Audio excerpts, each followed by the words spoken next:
They take away your nightmares, but the price is too high. Part 2. We drove into Braxton from the north on the main highway.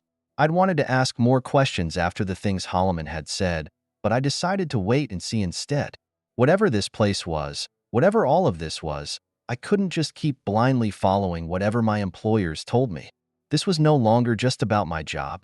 It was about my life. So instead of asking questions and swallowing whatever answers I got, I kept quiet and paid attention as we traveled into the city limits of Braxton. There was a large building coming up on the left, and squinting, I could just make out the sign running along the roofline 5 stories up. It was a hospital. Oh my God.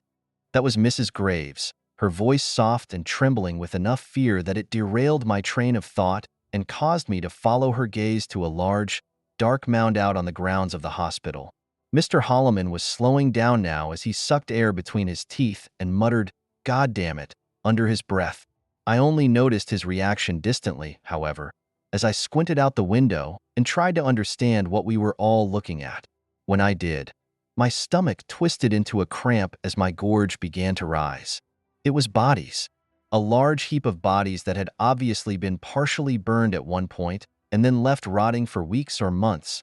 There were still patches of clothes and hair and desiccated flesh, but mostly it was a mound of bones melded into a bleak little hill by time and decay.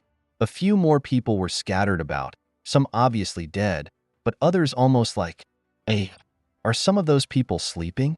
Are there people out there in that still alive and fucking sleeping? Mrs. Graves met my eyes before putting her hand on Holloman's arm. We don't need to stop here. This isn't a good place to start. He shot her a dark look, his tone harsh. I'm not an idiot. I know. Stopping himself, he let out a long sigh. I'm sorry, Gracie. I'm afraid, and that makes me short-tempered, but I shouldn't take it out on you. She patted his arm. I know. It's okay. But let's go on into town and see what we can see. She turned back to look at me. You okay with that too? Heart pounding, I forced myself to stop glancing out the window and sit back in my seat. Yeah, it's got to be better than here. We drove on toward the town proper, Holloman taking a slow and cautious route that cut up and down the occasional side street before moving back to the main road on a trajectory toward what street signs said was downtown Braxton. None of us talked as we went, but I could feel our collective fear and anxiety growing every mile we drove deeper into that place. There were people laying in cars, sprawled out near or sometimes in the streets, slumped against buildings and curled up in yards as we passed. I couldn't say for sure with all of them. Only some would occasionally twitch and so were obviously alive, but most of them didn't really look dead. Just the sleep. The surreal strangeness of it all was made 100 times worse by some of the other things scattered around amid the slumbering citizenry of Braxton. Wrecked cars, burned out buildings, bodies that definitely were dead because they'd been torn apart and were rotting. Amid all of this were numerous dark splashes and stains that looked like the faded remnants of old horrors. A slaughter that happened here before the survivors decided to curl up and take a long winter's nap. It was all terrifying, but even worse, it was impossible. How could any of this be happening? Didn't you say this started months ago? Graves nodded as she glanced back to the rear seat. Or longer, yes. I frowned at her. So how does that make sense? The bodies and stuff? Maybe they're decaying like they would over that much time in the elements. Because how would I know, right? I'm no expert. Though to me even that stuff seems like it's fresher than it would be after that long outside. But let's set that aside. I leaned forward and pointed to the closest sidewalk, where a pair of cops were laying against each other outside of a downtown store called You So-and-So. How are these people still alive? How haven't they starved to death? Frozen to death? Been eaten by bugs or wolves or whatever the fuck? It makes no sense. Letting out a sigh, Holloman pulled into an empty parking space and turned off the car. Clint. And why wouldn't people know about this place? Why wouldn't it be in the national news if everyone just started killing each other here and then fell asleep? He turned to face me, his voice hard but not cruel. Clint, stop. Listen, please. Sucking in a breath, I nodded. Okay. Yeah. Yeah. Listening. Holloman glanced at Graves and then back to me. Good. First off, we don't have all the answers. We know this is where we're supposed to go and have some idea of what we'd find here and what we need to do. But we don't have answers for everything. He paused for a moment before going on, his words softer and more measured. That being said, this phenomena is being caused by something in or near this town. An infection, for lack of a better term. Seeing my eyes widen, he raised his hand. Not that kind of infection. I don't know that it's contagious anymore, and even if it was, well, the three of us should be inoculated against its effects. Inoculated? What are you talking about? I haven't had a shot for this shit. Graves gave me a small smile. Not a shot. Your service. Your work with us. It grants you a measure of protection too. It keeps you able to do the work that's needed. I had 100 questions, but I had to be smart and selective if I was going to get anything useful out of them. Okay, so we'll just let that go for now. What about the other? Why don't people know about this, and how are these people all still alive? Holloman pursed his lips. When this first happened, I think it really was like an infection, spreading throughout the town and anyone who it came across. But once it had enough people, the infection changed. The people it had driven crazy, they started to sleep and to dream. And the reality around this place began to thicken and harden like a pearl. In the world, but not of it. Forgotten except by those that stumbled upon it by accident. Then why wouldn't one of those people? I trailed off as I looked at my phone. No signal. I could hear fresh fear in my voice when I spoke again. This place is a trap, isn't it? Graves was looking out the window when she spoke. It certainly looks that way. I don't know that it's meant to be specifically, but I think it's removed from normal reality in such a way that the effect is largely the same. I felt my tongue growing thick in my mouth. So you can get in but not back out? Like a fucking roach motel? I asked the next question, afraid I already knew the answer. Can we leave? Holloman gave a slight shake of his head. As things stand at the moment? No. But there is a way to stop what's happening here. To reconcile this place back into our world. Then we'll be able to leave again. My jaw was clenching as I stared at him. Why didn't you fucking tell me we couldn't leave before we wandered in here? Graves did turn and look at me then. We honestly didn't know for sure. And we think we have to have you with us for this. For this all to work properly. I grimaced at her. What is this? What do we have to do to unfuck this place and get to leave? It's our understanding that there is a mine underneath this town. She pointed her long, thin finger down and bored through the air like a drill headed for the heart of the earth.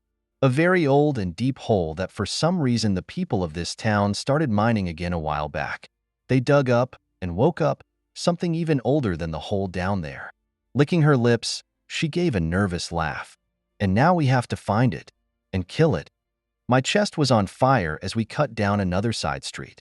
Holloman was lagging behind, croaking out breathless directions as he tried to read the map while staying ahead of the growing mob behind us. We were going to die here. None of us really knew where we were going, and Mrs. Graves' arm was bleeding steadily from where that kid had stuck her a few minutes earlier. It might be enough to kill her in time, but that wouldn't be a problem. The people of Braxton would tear us apart long before then. Keep her head still. They're starting to twitch more, and it has to get in at the inner canthus precisely to have a full effect. Nodding, I leaned forward, my knees digging into the dreaming woman's shoulders as I tightened my inner thigh's grip on the sides of her head. We had done this more than 50 times in the last 3 hours, and I was getting very tired, but Graves was right. They were starting to fight back a bit more. We'd started with the 2 cops outside of you so-and-so. Graves got me to lay them both out flat on their backs and straddle their heads while putting weight on their shoulders, in case they have a sudden reaction to the elixir. I wanted to ask what kind of reaction that might be, but I held my tongue for the moment. Holding the larger man's head steady, I'd opened his left eye as instructed while Graves dripped a single drop of elixir into it. The effect had been subtle but immediate. The twitching tension that had been in the man's body had melted away, replaced instead by soft, heavy snoring. When I met Graves' eyes, she nodded with a small smile. He's truly sleeping now. I frowned in return. He wasn't before? Graves shook her head. Not a natural sleep. No. He was in a state of induced dreaming. The elixir has freed him from that. I'd kept quiet then, but by the time we reached this latest woman, who went from violently spasming to sleeping peacefully with a single drop from Graves. I couldn't help myself. What is it? The elixir, I mean. Clint. No. You guys say you want me here. Need me. Okay. I'm here. Fucking trapped here, apparently. So do me a solid and stop jerking me around. She sighed and glanced around. Holloman had gone off to find a map of the town or some other source of information. Before he left, I'd asked why he didn't just search the internet before we came here. He gave me a hollow laugh and shrugged. Said he'd tried, but the world has forgotten this place exists, and not just in people's memories. That reminder of how isolated we were here had been troubling, but Graves' expression was somehow worse. There was a degree of mistrust and fear in Graves' face as she checked that her partner was not around. Were they not as united and in control as they wanted me to believe? And if not, what did that mean for our odds of escaping this place? Satisfied we were alone, she turned back to me. The elixir is a substance that comes from the one we serve. Like, they make it for you? For us? Her expression grew haunted. In a sense, yes. Not in a laboratory or factory, though. It is Essen. I found a map of the town finally. We both jumped slightly as Holloman approached. Turning to him, I saw his expression was growing hard. What are you two talking about? I shook my head as I stood up from the sleeping woman, legs slightly trembling. Nothing. Does the map show us where we need to go? Holloman grimaced slightly. Potentially, yes. It's one of these poorly drawn tourist maps. The detail is there. But the scale? I don't know. But it does show a historic mine in the western edge of the city. I'd guess that'll be where we find what we're looking for. He gestured down at the sleeping woman. Though we've got to work faster if we're going to get to that point anytime soon. He looked at Graves. How many have you done so far? She licked her lips. 53 with this woman. Frowning, he shook his head slightly. Not nearly enough yet. I stepped forward. So how many is enough? And enough for what? He shifted his gaze back to me. Enough to weaken the grip of the thing living here. To give us a chance of not dying when we confront it. Swallowing, I dropped my eyes. Okay. So does that mean we have to do everyone still alive in the town? He shook his head. No, just a percentage need to be dosed. According to this map, back in 2014 the town's population was about 9,000 people. From what we've seen and been told, I'd guess that less than 2,000 of those are probably still alive. If we dose 10% of that number, we should be safe by 200 or so. I groaned. Fuck, that'll take all night. Holloman shrugged and gave a hard smile. Do you have other plans? He snorted. Besides, I found a gymnasium 3 blocks over. It looks like some of the townspeople were hiding there before they got infected and fell asleep. Graves had been putting her bottle of elixir back in its satchel, but she paused and looked up now. How many are in there? Holloman didn't meet her eyes, but instead looked back down the way he'd came. Alive? Hard to say for sure. There are a few dead in there too. But if I had to guess, it's close to 100. She glanced at me and nodded. Okay then, let's go.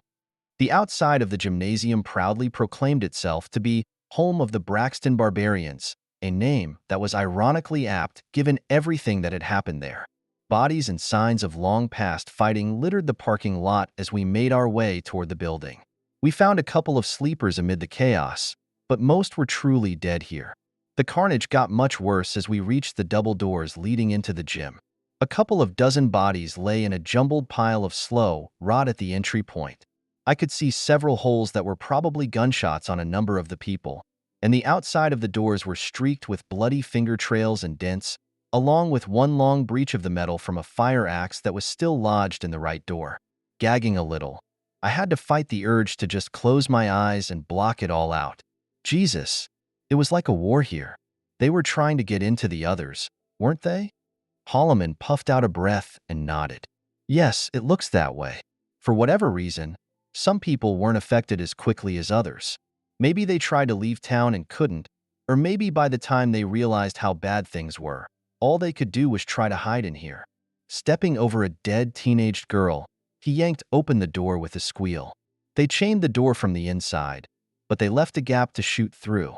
I found some bolt cutters at a hardware store back the way we came and took care of the chain, but we still probably want to block this door open when we go in. He gave me a weary glance. Don't want to be trapped in there if things go sour. Graves touched Holloman's shoulder. Do you think it's dangerous in there? He shrugged, but didn't turn to look at her. Dangerous? Yes. They all seem asleep, though. And this whole place is dangerous. The quicker we can get done, the less risk we have of running into something unexpected and nasty. Pulling out a small flashlight, he stepped inside and we followed. The first room was a large atrium with 2 sets of double doors on the far side, leading into the gym proper. Spare chairs and tables had been piled against another exterior door down at the far end, and clustered around that pile were 2 men and a woman, all alive and twitching from down in the belly of some deep dream. Graves gestured to them. We may as well get these before we venture inside. Holloman frowned but nodded. Yes, I suppose so. But let's hurry. 5 minutes later, the 3 were all truly asleep and we were stepping into the gymnasium. The murk of the faint fading daylight coming in through the few grimy windows gave an illusion of normalcy at first. There were a few signs of what were probably discarded makeshift weapons, but no bodies or slumbering people at first. It wasn't until our lights reached the far corner of the gym that we saw the enormous mound of flesh that lay dreaming. Oh my God! Graves' voice trembled slightly as she took a few steps forward to get a better look. They're sleeping amid the dead, aren't they? Did they choose to do that? To sleep in that? Holloman nodded. I think so. The putrefaction is oddly slow in this place, and these people were likely all insane when they fell asleep, so I suppose it made some sense to them. My own voice was barely above a whisper when I spoke. Who are the dead people? In here? Why did some die and some live? Graves spoke up. My guess is that not everyone got infected or turned at the same rate. The ones that were too slow, or somehow immune to it, got killed by the rest before being turned into bedding. Tears sprang to my eyes as the sudden urge to vomit overtook me. Doubling over, I vomited onto the dirty edge of what had once been a basketball court. Holloman patted my back. I did the same thing earlier. It's for the best. It'll make what we have to do easier. Throat burning, I gave him a sidelong glance. What's that? We need to pull all the dreamers free of that so we can give them the elixir. An hour later, we had dislodged 40 or so people from the Hill of Death and dreaming that occupied darkest part of the gym. I'd vomited twice more. Once when we pulled the first man free and again when we hit a pocket of firm, dead flesh holding a pair of women tightly. It should have been long withered away, but instead it was spongy and resistant to our attempts to yank the women out. It took all 3 of us pulling at the first woman and kicking at the rotten mess around her to break her free, and when she came out, it was with a soft, liquid pop that filled the air with a foul smell that took my breath away. We pulled her away quickly and then grabbed the second. But we were only a few feet away from the mound when I had to stop and retch again. Wiping my mouth, I helped them slide her the rest of the way to where we had lined up the others on the far side of the gym. Why don't we do this batch and then get more? I spit again. More to get the smell off my tongue than the bile from retching. I need a break from going into that. Graves looked at the pile, and then at the twitching bodies we had laid out across the gym floor. I think we're less than halfway done with what's in there, but this is a good starting point. We can move them into the front room when we're done to make room for the rest. She looked at Holloman. Sound good to you? He nodded. Yes. Let's just hurry. It'll be dark soon. We were halfway done with the first batch when it happened. At the time, I was too terrified to consider the why of it all, and looking back on it later, I just chalked it up to our being tired and in the routine of doing the same strange and horrible task over and over. And I guess that was my first mistake. It wasn't exactly the same thing over and over, because with every person we took from dreaming, the others grew more restless.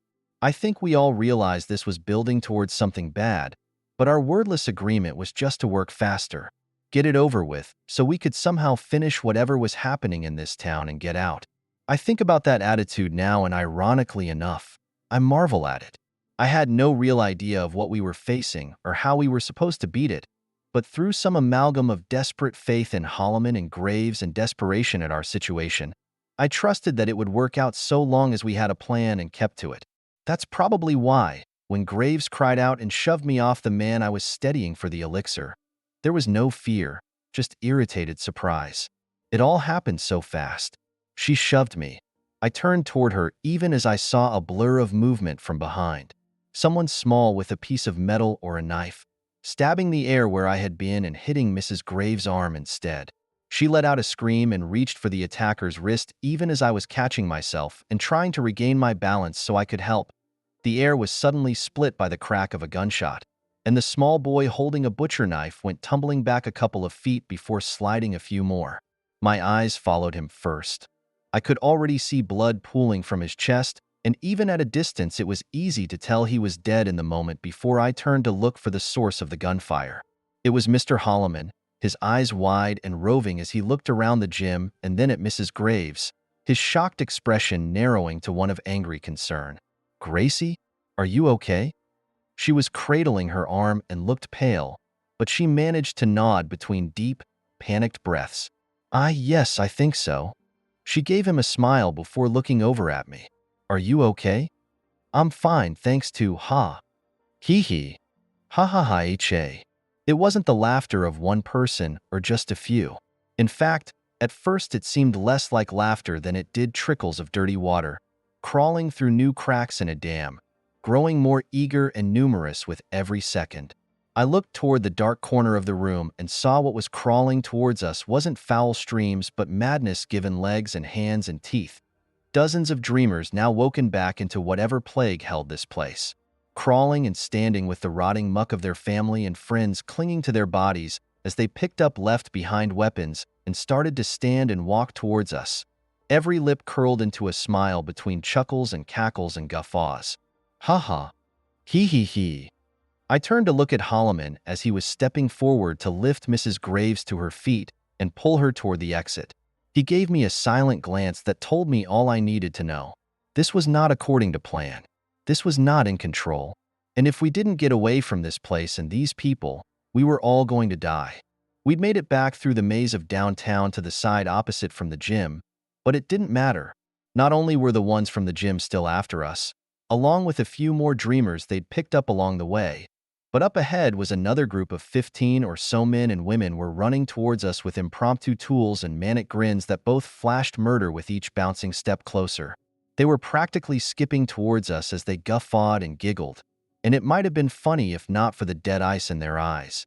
Jesus, we in here. I'd spotted the garage door of an old-fashioned service station across the street. It was propped open a foot by a cinder block, and while it might have been a trap set to lure us in, I didn't really think the people of Braxton had had the time or the sense to arrange it so quickly. These people, they didn't move or look right, and not just because they were crazy and trying to kill us. They all looked off somehow. Maybe it was the way they moved, or the loose way the skin hung on their cheeks, even when pulled back with their fishhook smiles. They were becoming something different, though whether it was less or more, I couldn't say. All of those thoughts were in the back of my mind as we rushed over to the door, and I tried to pull it up further for Mrs. Graves and Mr. Holloman to crawl under. The door only budged a few more inches before it let out a protesting rusty squeal and would go no further. Graves had already rolled through the gap, leaving a smear of blood in her wake, and Holloman was grunting as he sucked in his stomach and pulled himself past the door. Gasping with exhaustion and terror, I looked over my shoulder to see how far away the crowds were. The one cutting us off was still some distance away, though they were moving fast, but the ones behind us since the gym were 30 yards at most. I dropped to my belly and rolled through the gap, kicking the cinder block free as I went. It all happened in a few harried seconds, but as I was getting to my knees, I already realized the problem. The block had been so easy to kick away because the door hadn't dropped back down when I let go to scoot under it. It was stuck, and as I stood up and started pulling on the other side, it immediately became clear that neither me nor Holloman's frenzied yanks and kicks were doing much good. "Back here. There are tires. Wedge them under." Mrs. Graves' voice was soft but strident, cutting through my panic as I followed her words to the back wall of the garage. There were several stacks of old tires back there, including several truck tires big enough to block the door gap if put end to end. Holloman ran with me to the back, yanking tires down and sliding them across the concrete floor to jam them into the space between the ground and the edge of the door. They were on the other side, clawing and pounding and laughing their heads off as they told us to let them in, But either they didn't catch on that we were plugging the hole they could crawl through, or they just didn't care. A couple of minutes later, we had 5 tires jammed across the opening, with the last bit of space partially blocked by a heavy-duty hand truck we stuffed into the corner and ran through with chain to the last tire so it wouldn't be easily removed. Yet for all that, I knew it would only take a few minutes for the mob to dismantle our defenses, and that's assuming they couldn't force the door up themselves. I looked over and saw the same worries on the faces of Holloman and Graves. She looked past me and nodded towards the far corner. "There's a door back there. You better go close it in case they come in that way." Turning fast, I saw what she meant. An open door that seemed to lead to the store part of the gas station. Hard in my throat, I went to the door and peered through it. The store itself still seemed empty and intact, but I could see more and more people gathering outside. I jerked backward, afraid they might see me through the glass despite the darkness inside the store, but peeking back out a few moments later, there was no sign that they had. Still, they'd seen us go in here, right? Why weren't they coming in after us?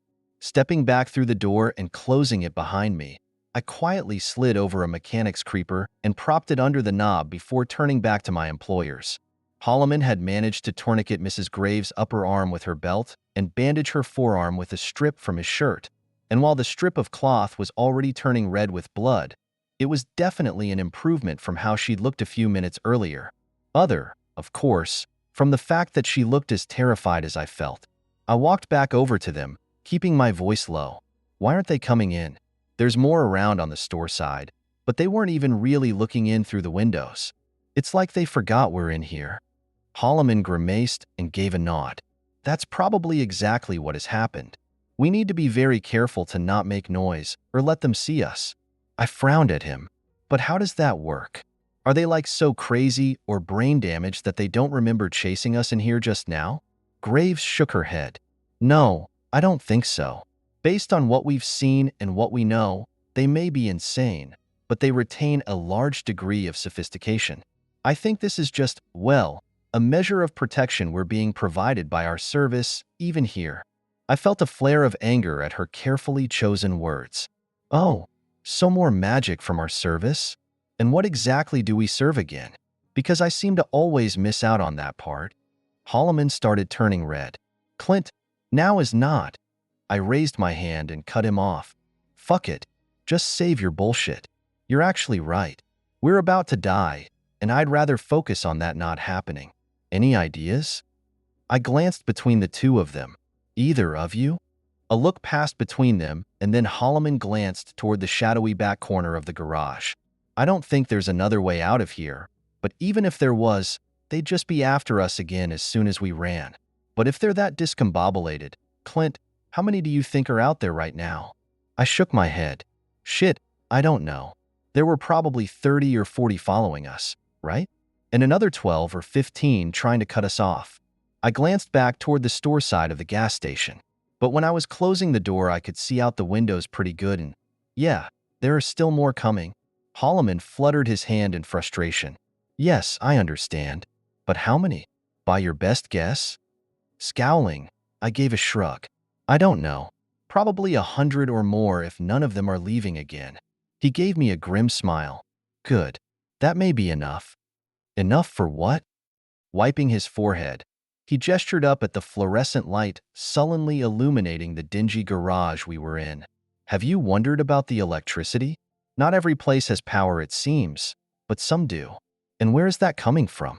Is there an active power plant within the bubble of this place, filled with giggling electricians and engineers that are keeping the lights on? Or are there power lines running outside the bubble to where time and nature move differently? Some kind of life line to the world outside this?" He waved around at the garage, his face contorted with disgust. "This insane hell?" He waggled a finger. "No, neither. The thing that has taken this place and its people is keeping the lights on, keeping the people asleep until now, feeding on their dreams and using a bit of that power to maintain certain things for whatever reasons. Perhaps to more easily lure in the occasional traveler, though that's just a guess. And it doesn't matter. What does matter is that it takes resources, and the more dreamers we take from it, the weaker it will become." I rolled my eyes. "Well, no shit. But I don't think these fuckers are going to let us get near them with the eyedropper." And they don't look too sleepy either. Holloman started to give an angry reply when Mrs. Graves put a hand on his arm and my own. When they were in that dream state, the elixir was the only way to end that connection. If we had simply gone around and killed them, their deaths would have provided a powerful boost to this thing, perhaps more than just letting it feed on them until they could no longer be sustained. It would have been akin to a ritual sacrifice. I felt my stomach twist as I saw where this was heading. And now?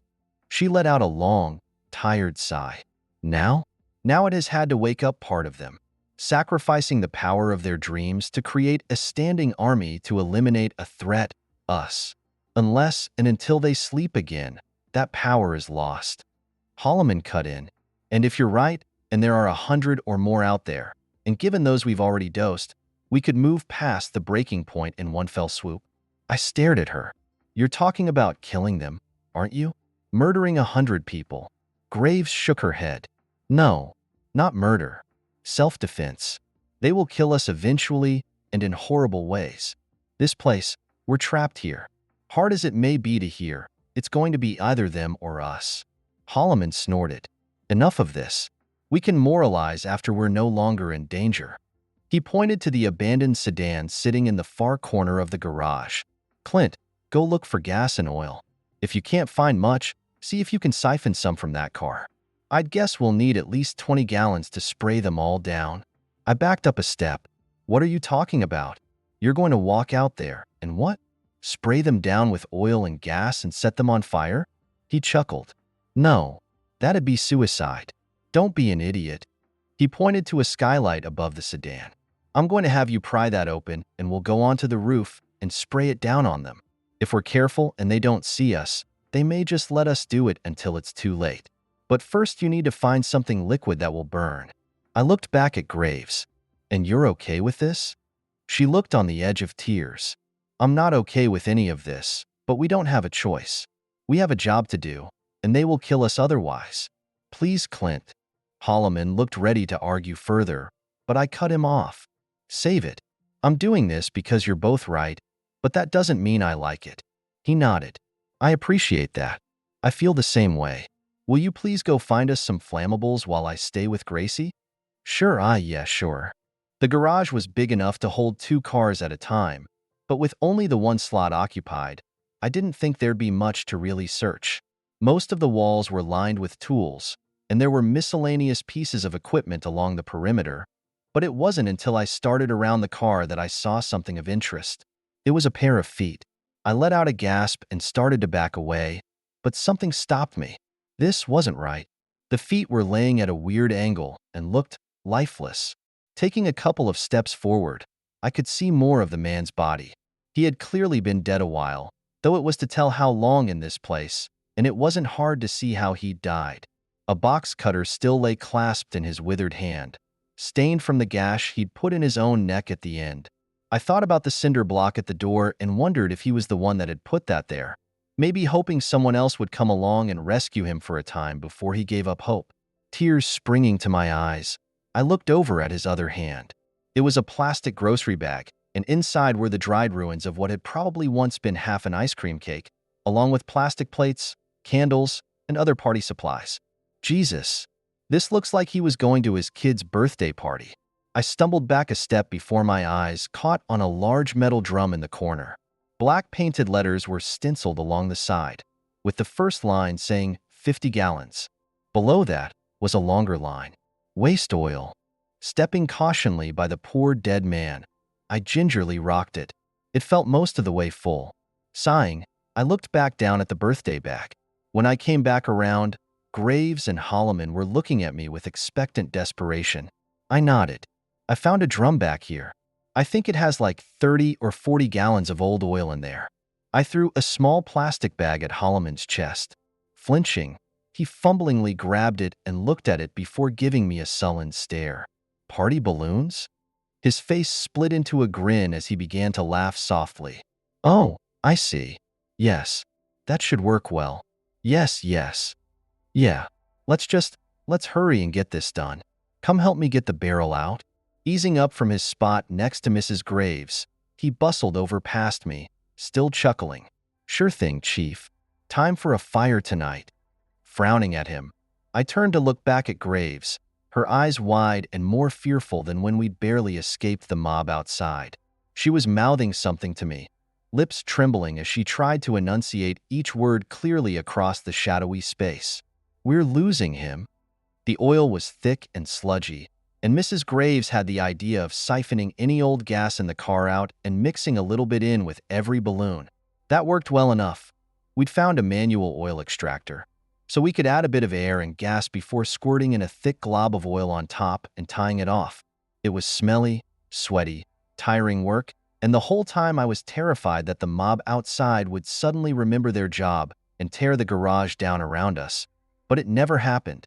Graves was sitting against the front of the car with her feet propped against one of the big tires we'd wedged into the front door's gap, and even though she looked like a light wind would blow her over, I could see she was vigilant for any sign our situation had changed, either outside or in.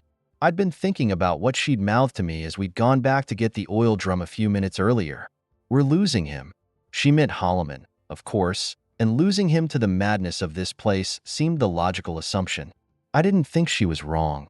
He had quieted down since we'd started working on the balloons, but his behavior had been out of character earlier, and there was a tension to his movements that made me think of a man who was fighting hard against a violent outburst.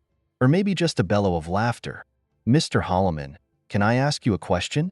He froze halfway through squirting a column of oil into his latest balloon. "Can it wait, Clint? I'm not as nimble as I used to be. My fingers are stiff and slippery. I need to focus." I paused for a moment and then decided to press on. "Sure, yeah, it sucks. Just real quick. When we were in the gym and that kid attacked us, you sure got your gun out fast." Holloman stopped again, a small chuckle escaping as he rolled his eyes up to mine. "Well, you're welcome." I nodded, holding his gaze. Yeah, I'm glad you did. But I've just been thinking about that. You were facing us. Like, before he attacked, you were facing us. And like you just said, you're not as spry as you used to be." I said nimble. Okay. Nimble as you used to be. But you still got that gun out really fast." Looking back down at the balloon, he finished injecting the oil and tied it off before gently adding it to the pile on the floor. "And your point is?" I shrugged. "I don't know. Maybe no point at all. If you were facing us and saw him coming soon enough to pull your gun and shoot that fast, why didn't you call out when he was coming at us? It was dark in there, but not that dark, and you should have been able to see him coming a few seconds before. I was tired and not paying attention, okay?" He snapped, his harsh tone cutting through even just barely above a whisper. That's all it was. Holloman glanced back up to me. "Or do you think it was something else?" I lowered my gaze to the next balloon as I took the oil extractor from him. "No, I just wondered. I know it all happened fast." He giggled softly before clearing his throat and grabbing a new balloon. "Yes, everything's moving so quickly." Glancing at the pile of balloons we'd already prepared, he tossed the last one down. "That's 15 already. Should be enough, I'd think." Standing up stiffly, I finished tying off the last balloon. Just gasoline and air in that one, but it might come in handy. Turning away, I stuffed it into my jacket pocket before looking up at the open skylight. I'd worried that would be the hardest part of our whole plan, but it actually wasn't even latched or locked, and standing on top of the car I could reach the lip of the roof well enough to pull myself up. Knowing neither of them were going to be able to make it up top, I asked Holloman to tie off his jacket to make a sling I could carry the balloons in when I went. Meanwhile, Graves had found a pack of toilet paper and a lighter, suggesting I throw the burning rolls down onto the crowd once they were good and wet. Going back to get the items from her, she met my eyes with a questioning look. Not wanting to risk saying anything, I just gave her a slight shake of the head as I tried to send her my conflicting thoughts. Holloman was definitely off, and I still wondered if he didn't just stay quiet when he saw the boy coming at me in the gym. Why he'd do that, I wasn't sure, but he suddenly got moving when he saw Graves was the one getting attacked. Still, what if it was just stress and fatigue? Not just for him, but for all of us? I wasn't in a laughing mood, but by that point I'd gone through so many cycles of fear and adrenaline that my brain felt fried. The only benefit of my stupor was it made it easier to set all my guilt aside about what I was about to try to do. This wasn't murder, It was self-defense. This wasn't slaughter. It was survival. If, of course, it even worked at all. I thought the smell of the people burning would be the worst part. It was terrible. A mix of the sweet, smoky smell of cooking flesh with the thick stink of burning oil cooking its way through the crowd below. But it was far enough away that I only got a strong whiff when the wind turned in my direction from time to time. And I had tried to mentally prepare myself as I climbed up onto the roof. I needed to be clear and calm, not hesitate or panic. Get it all done right, and before they had time to figure out what was going on. Not let the stench or sight of them burning overwhelm me before the job was finished. But in the end, it had all been very easy. They were all still clustered together, a few of them milling back and forth, but largely still and silent aside from the occasional chuckle or titter. A bunch of discarded toys that some awful thing had forgotten about until they were needed again. Or maybe it was still trying to use them, and its signal was just being jammed from whatever it was that was supposedly protecting us. I thought about Holloman again. Why wasn't he as protected? If it was that easy to be infected by this laughter, this joy plague, why wasn't it affecting me or Mrs. Graves? What was different about him? Reaching back down through the skylight, I grabbed the sling Holloman had made from his jacket and lifted it up. Stepping back to the roof's edge, I crouched down, fearful that the crowd would see me and attack again if I wasn't quick or stealthy enough. Mouth dry, I took out the first balloon. It was heavy and uneven in my hand, sloshing this way and that as though something inside was alive. But that was just a trick, wasn't it? The only things in there were fire and death. Pushing the thought aside, I threw the first balloon over the roof's edge into the crowd below. I was afraid it would just bounce off and roll harmlessly away, but no. It burst, flinging gas and oil across 5 or 6 people near the point of impact. After that, I threw the rest down very quickly. Only 2 actually did bounce. The rest all soaked the crowd, who for their part barely seemed to notice other than laughing a bit as they looked down at their wet and soiled clothes. I had a couple of times where people looked up in my direction, but just for a moment, and when I peeked out again, they'd already lost interest or forgotten what had happened. Even when I started throwing burning rolls of toilet paper into their midst, there were murmurs of surprise. But at first, there was little else as people began to burn. It wasn't until the entire mob was ablaze that I started to hear it. Above the roar of the flames and the sizzling pop of people's bodies cooking, I could hear this strange harmony that I first took for music, though it was harsh and penetrating, like a jagged shard of glass being shoved into my brain. But the more I stared down at the crowd, some of them already collapsing as their muscles and tendons gave way, the more I realized that everyone I could see was looking up at me now. Looking up and not singing, but laughing, and not from 100 voices, but all one voice steaming up from 100 mouths. It was the voice of the thing that lived here, laughing this terrible laugh that was heavy with pain and sadness and fear, but also a kind of jolly madness. I couldn't hear any words from it, but that didn't stop my mind from forming a sentence, a sentiment, or maybe a challenge out of the clawing sound that was slowly dying down as the last of the people began to collapse or burn past moving or sounds or life. It may have been my imagination, but the words in my mind were still crystal clear. All right then, motherfucker, come and get me. Shuddering, I made a circuit around the roof to make sure I hadn't left off any stragglers. But no, they'd all been together at the end, at least the ones near the gas station. Hands slick and numb, I eased myself back down to the garage and told Holloman and Graves that, at least for the moment, we had a means of escaping. Holloman raised an eyebrow. Escape, true escape, is still blocked, I'm afraid. But how do you feel? Do you think we eliminated enough people to find this entity and kill it? I frowned at him. How the fuck would I know? You're supposed to. Clint. I stopped and looked over at Mrs. Graves questioningly as she continued. I know it sounds strange, but what Gordon is trying to ask is how do you feel? Do you feel like it's time? I wanted to say no. That the thing I'd heard laughing through all those poor people as they'd burned was the devil. And you don't go looking for the devil, especially when you're in hell. But that's not what my gut was telling me. Instead, I felt like I was in the orbit of some dark, unseen planet, the gravity of it pulling at the core of me, whispering that yes, now was the time to strike. While this other was weak and afraid. Yes, afraid. Of me and what came with me. I flinched and blinked at the flood of thoughts flowing through me. What the fuck was? I heard myself speaking before I'd even fully thought the words. Yes, it's time. It's time for us to go to the mine and expel it. We headed west to the historic old mine, marked on Holloman's Braxton Sites map. On the drawing there was a small mining car filled with children zooming toward the black mouth of the mine, and I think they were meant to look like they were laughing. But looking at their wide eyes and gaping, frantic mouths, I couldn't help but think they were screaming. Or that maybe laughing is just screaming that we choose to ignore. It took over an hour walking there in the dark, and I was worried the entire way that we would get ambushed by another mob any minute. That fear was also why we decided against going back for the car. On foot, we could keep to the shadows and possibly avoid trouble before it saw us, where in a car we'd draw more attention. In the end, it didn't matter.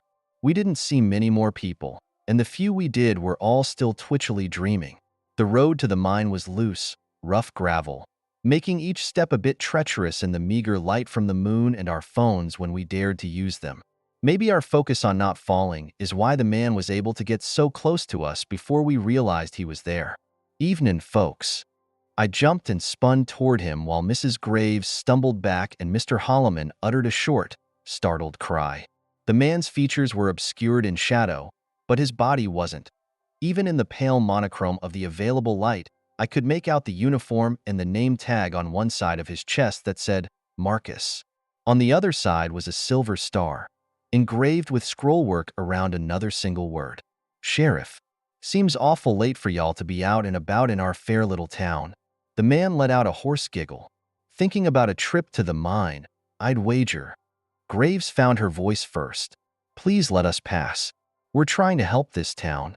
Sheriff Marcus threw back his head with a deep, bellowing laugh that ended abruptly into a rattling cough. Hell, lady, we're way past saving. And I know what you've been up to in town. Your kind of saving ain't much saving at all. Holloman stepped up in front of Graves, his hand shaking as it gripped his gun. You get back. You won't stop us, and I think you know what we do to those that get in our way. Marcus looked at Holloman for a moment, his nose wrinkling as though he smelled something bad.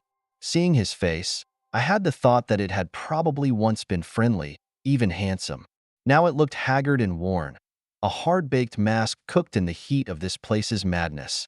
And when he turned dismissively from Holloman to me, I could still feel that heat from his eyes even though they were lost again in shadow. No need for hostilities. He knows when he's whipped. Sent me to come fetch you. He turned and raked his eyes across my two employers. Not you two. Only him. Graves was already shaking her head. No, absolutely. The sheriff cut her off with a snicker. There are still over 1,500 souls in this place. I can feel better than 300 within a mile of here. He shot a mocking look at Holloman. Did you bring that many bullets with you from Karyoth? The man turned back to Graves.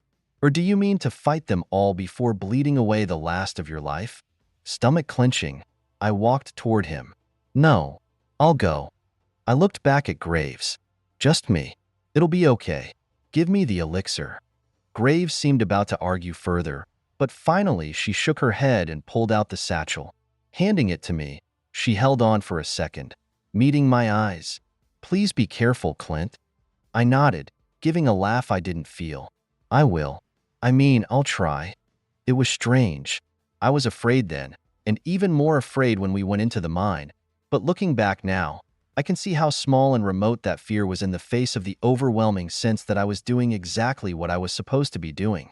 That somehow, as insane as it seemed, I was meant to follow this madman down into the dark of the mine. Okay, Sheriff. Let on. The man in front of me had been staring dully as he waited, but now he sprang to life, doing a small, shuffling jig in the gravel before turning and heading off toward the entrance to the mine.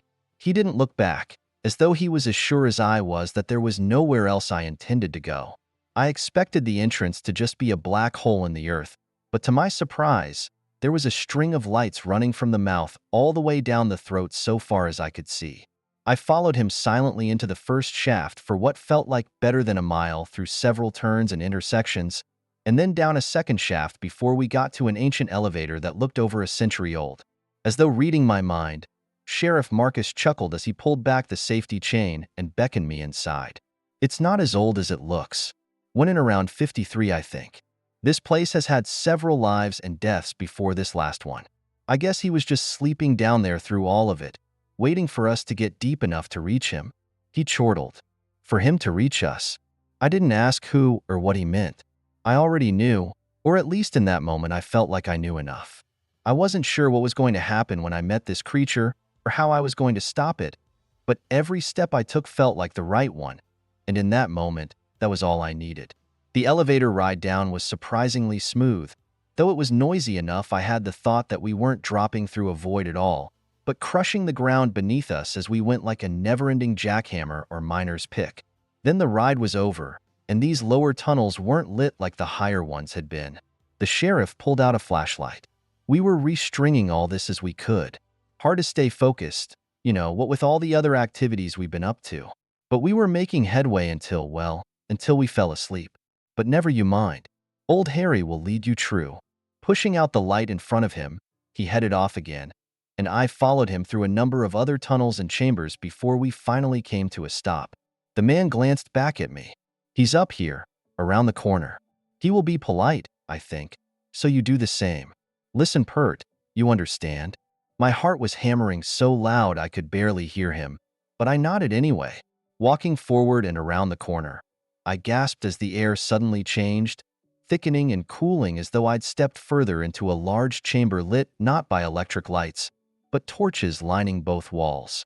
Even at a distance, I could see bones sticking out of those torches, both holding the flame and feeding it as the color lazily danced between red and blue and green. It was beautiful in a way, and cast a shifting palette of darkness and light across the thing that lay in the center of the room. It was enormous. Probably 20 feet tall if it was standing, and over twice that in length. Even its head, broad and blunt and spiky with tufts of fur, was gigantic as it raised up to look at me with yellow eyes before giving a long yawn. Opened wide, its mouth was terrifying, filled with twin rows of thick, jagged teeth on either side of a long tongue of speckled pink and black. When it closed its mouth, it regarded me calmly enough, those eyes dancing with equal parts intelligence and madness. Behind its head, I saw a ridge of fur raise and give a rustling shake, like the warning of a snake before the bite. But this was no serpent. It was a hyena. Something in my mind caught and corrected itself. No, it was the hyena. The thing's black lips curled back suddenly as a terrible bubbling noise came from its throat and filled the space around us. It wasn't the same as what I'd expected. It was 100 times wilder and more varied, but it did remind me of hyena noises I had heard before. And whatever those noises might have meant to the animals, I knew what it meant to this thing. It was laughing. The burbling laughter began to subside, like a deep geyser that was spent, if only for a short while. The hyena stared at me silently for several seconds, its burning eyes fluttering and flickering before suddenly shifting from a pale yellow to a verdant green. Behind me, the sheriff stifled an uncomfortable chuckle even as the voice of the creature before me filled my brain. Do you know what I am? The voice was not overly loud in my head, but the strength of it pushing into my mind still caused me to wince and shudder as I tried to formulate a response. My first instinct was to say no, but I realized that wasn't true, and to lie in this place might be deadly. So, eyes watering, I forced myself to look back at the creature and give the answer I somehow had to give, even if it was not my own. You are the hyena. A small bubbling laugh as its eyes passed to yellow and back to green. Yes, I suppose that is an apt name, but names are not what we are. They are what others use to define us, confine us, control us. It paused a moment and then added, Who controls you, Clint? I felt a fresh stab of fear at it using my name, but I pushed past it, trying to respond to everything out of instinct rather than overthinking it or giving what I hoped might be a pleasing answer. I don't really know. I guess it would be the thing that I work, that I serve. But I don't really know what that thing is. It could be like you, for all I know. It could, couldn't it? And if that were so, knowing more about me would help you to understand it, correct? Help you to know what holds your leash? I tried to not look irritated as I nodded. Maybe, yeah. I like you, Clint. I haven't decided if I'm going to kill you yet or not, but I do like you so far. very reasonable and polite. So I will tell you a small story. If you survive this, it might even be of use to you down the line. Swallowing, I croaked out a soft, "Thank you." But if the hyena heard it, it gave no sign. Instead, it began telling me where dreams come from. You are familiar with your world, and it may not surprise you to learn that there is a nearly infinite variety of this existence, each with its own variations on what has and will happen here. What you may not know is that these realities sit between other planes of existence known as the seven realms. And among those seven realms is the one I come from, Incarnata. Incarnata is one of the largest and most powerful realms, as it is home to so much of what you might call ideas and beliefs. It is ever-changing, always growing, and in some ways it has stronger ties to this reality than any other realm, as things here shape Incarnata. In fact, some would say that Incarnata exists because the hearts and minds of this infinite terrestrial plane think it and wish it into being, or at least give it form and structure. It let out a small giggle. This is, of course, foolish untruth. I think you are familiar with the maxim that the dream dreams the dreamer, or something similar. And while unrefined and simplistic, that statement is largely true. This world and others like it partially exist because of Incarnata, and the symbiotic relationship between my world and yours is a vital connection underpinning the continued existence of both. This has been true since the beginning, when the first of us were formed and began to dream, filling this place we had never visited with new ideas and emotions and life. You call me the hyena, and that is an apt name. I am the progenitor, the form, the idea for many things, including that child, imago, animal that you call by the name hyena. If I didn't exist, neither would it, not just in its physical form, but all it represents. But again, it is not truly reciprocal, and the hyena in flesh or thought here does not represent me. I have given birth to many wonderful and terrible things in this world and dreamed many dreamers to life. Its lips curled back in what might have been its horrific version of a smile as it ruminated a moment before going on, its eyes flaring brighter. The weavers do much of the work now, but I and my kind are much older, and the foundations of much that exists here and in Incarnata rests on what we brought into being. If we are lost or subjugated, the suffering in both this reality and mine would be unimaginable. Ha ha, pun intended. Which is one reason why, when Incarnata began to be taken over, many of us started to flee here. Or at least try. Some of us, especially the oldest and most powerful, have very little ability to survive here, as the stronger our ties to our realm, the harder it is to exist outside of it. A weaker, younger Incarnata might come here temporarily or even permanently if they're clever enough. They find thin places or open doors, cracks they can crawl through. You've seen plenty of those, haven't you? They sometimes call them nightmares, don't they? I nodded, tongue thick in my throat. They're coming from Incarnata, but that method would not work for those of us with real power there. We have to find other methods, ways of gathering strength and making the full transition into this world. Feeling a new surge of anger, I interrupted him. By taking over a town and driving them all crazy so they kill each other? The hyena's eyes flared again as it crossed its paws in front of it. Yes. I waited patiently, an aspect of myself in this hole for all these years, laying in the dark and listening for their approach. I knew it would work, but not how long it would take. And I did it, not out of cruelty, but out of necessity. This was my way to escape the mark, or so I thought. I frowned at him. I don't know what the mark is. Not a what, but a who. A woman who spent decades slowly taking over large portions of Incarnata. She is trapped for now, but it will not last. She will escape and conquer again, and you'll be sending me back to her. I blinked. He was right. I wasn't there to kill him. I was supposed to, what? Give him the elixir and expel him back to Incarnata. I shuddered at the alien thoughts in my head, somehow worse than the voice of the hyena. Whatever we were working for, it had its hooks buried so deep that it was telling me what to do now. Not words, exactly, but the ideas were clear enough. What the fuck was I doing here? I held up my hands. I don't know what's going on. So how about this? Fuck it. I don't think you're lying to me, though why I feel that way, who the fuck knows? But you've told me more in 10 minutes than anyone else. So I'll let you go. Or you let me go. Or whatever. And I fucking quit. And whoever I was working for can suck my dick, and I hope if they come down here for you, you beat their fucking ass. Just let us go and do whatever weird shit you're going to do. How does that sound?" A fresh eruption of laughter from the hyena as his eyes danced between yellow and green before settling into a dark, cool blue. "I knew I liked you. I won't eat you.